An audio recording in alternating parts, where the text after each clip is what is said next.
Friends and viewers, welcome and welcome back once again to Lifted TV with me, Jack.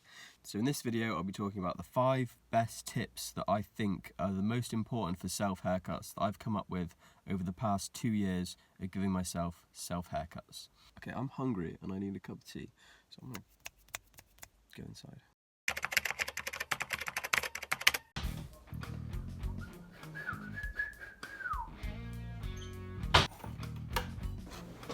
Tip number 1. So, I'm not going to lie to you guys, but having a 3-way mirror is a massive help.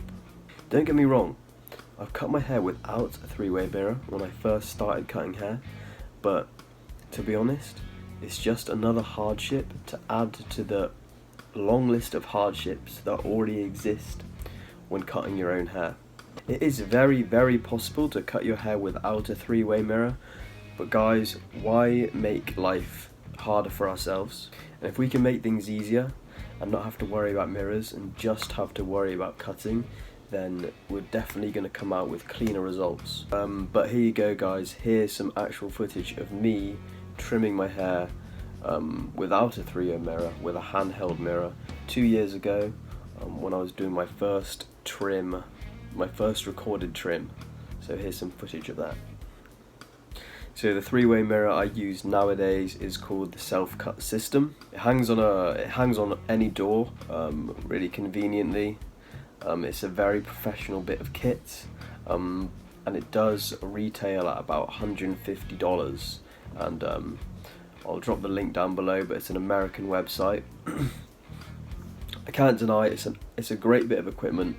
If I didn't have it, I would get it again. It folds up and packs away very nicely, and you can see every angle of your head very easily. But if you guys don't have the money, do not worry, there is an alternative. Of course there is, and that alternative is make your own. So here's some footage now of my own 3-way mirror that I made myself, and it cost me £15 in total to make this. So all you need to make this 3-way mirror setup is 3 mirrors. They need to have wooden frames because you're going to attach hinges to the wooden frames. So all you need is 3 mirrors with a wooden frame and 2 hinges. And that's it, no problem. Fix them together and hey, there you go. You got your own 3-way mirror. Thank me later. So I got my 3 mirrors, £5 each, 5, 10, 15, from a shop in the UK called The Range. UK people will know about The Range, but it's easy guys, it's easy, and if I can do it, you guys can definitely do it. Tip 2 guys, okay, so it's really useful to be able to use both hands when you're cutting your own hair. It may seem unnecessary at first, but trust me, when you can do this, your haircuts will be much quicker and more efficient, and the quality will be all round better as well. So I use my right hand for the right hand side of my head, and the right and the back right, and then when it comes to doing the left side, I switch over to my left hand, and I'm using my left hand to do the left side and the back left. I'm not left-handed, but it means I can cut every angle of my head without stretching, and I'm able to cut it much more cleanly with my left hand like this, rather than coming around with my right hand. It's more awkward, it's more of a stretch, you can't really see properly. It's much easier just to be able to use left hand left side, right hand right side. Now it does take some getting used to, but guys, in the long run it's going to be much better for your haircuts. It means you can cut at any angle without stretching, and it means you can just focus on cutting cleanly. Also, if you have a corded clipper and you're always using your right hand, the cable can get in the way, and it's much better in the long run to use both hands and be ambidextrous. Tip 3 guys, actually listen to the sound of the hair being clipped. This is especially important when you're doing your touch-ups at the end of the haircut. So sometimes you guys might not be able to see the hair getting clipped, especially if you're cutting at really short lengths, or maybe you have a light coloured hair. It's not always easy to see the hair getting clipped.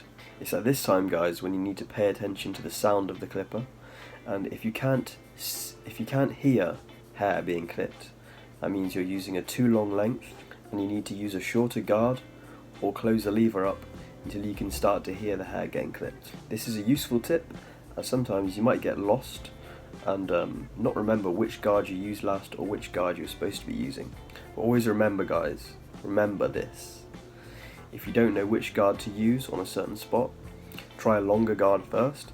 If that doesn't get it, try the next one down. It's much better to be cautious, because remember, guys, you can take hair off, but you can't put it back on, so be careful. Okay, so friends and viewers, my fourth tip is, if you're a beginner and you're not yet confident in your ability, start your fade low. If you set a low first guideline rather than a high one, it gives you a lot of space for error in case you do make a mistake. Let me explain this. Often, if you use the wrong guard and create a visible line by accident, you're going to have to adjust the whole haircut and raise the fade in order to make this mistake blend in. So if you've started with a high fade and you've come in and you've made this mistake, you're going to have no room to be able to adjust the haircut to blend in this mistake. It's going to be too high. So now if you started instead with a very low fade and you make a mistake and you need to adjust things, it doesn't matter if you have to raise the fade a bit because you already started very low. The worst thing that can happen with this is that you end up with a mid fade rather than a low fade, which is much better than attempting a high fade, messing it up, and having something way up here that is just way too high. This is just a little tip to help minimize the risk for you guys, okay? Tip number 5 for you guys. If you're not completely confident, or if you're a beginner, you don't have to do a skin fade on your very first go. Truth is, skin fades can be a bit daunting, especially for beginners, and if you mess up at these really short lengths, then mistakes can be very visible. If you guys want to gain confidence, or if you guys just want to practice, why not try a fade with the lowest length being a number 1 or even a 1.5. The method is exactly the same, so don't worry, you won't have to do anything differently. But this way, any mistakes you make might not be quite as visible and you can get away with it a bit more. And another plus is that because you're not cutting so short, the hair grows back quicker and you can practice again within the next week or 2. The more practice for all of us, the better. Okay, friends and viewers, I know cutting your hair can be very scary at the beginning, but don't worry, we all have to start somewhere, and trust me, I've been there. The best piece of advice I can give you, tip number 6 here, is just practice. Practice, practice, practice. I'm not a professional barber, and I'm just an amateur that's learned at home and learned from watching YouTube videos, and guys, I have to say practice is the most important thing. Just doing it over and over again is where you really learn. And taking action is the best piece of advice that I can ever give. I was given this advice too, and it's the quickest way to get better, so trust me on this, just practice. Cut your own hair as much as you can, even if you make a mistake the first time, don't worry, you won't make that mistake a second time. And if you have friends or family members that are going to let you cut their hair, do it. Practice is key. But guys, I'm making a new tutorial this week. It's going to show the very basics of doing a fade on yourself, and I'm going to slow things right down and show you guys exactly what to do step by step. So please subscribe and turn notifications on if that's something that you're interested in. Yeah, that's probably enough talking for this one, guys. Please subscribe, drop a like if this was useful to you in any way. See you guys in the next one. Take it easy, stay safe. Peace.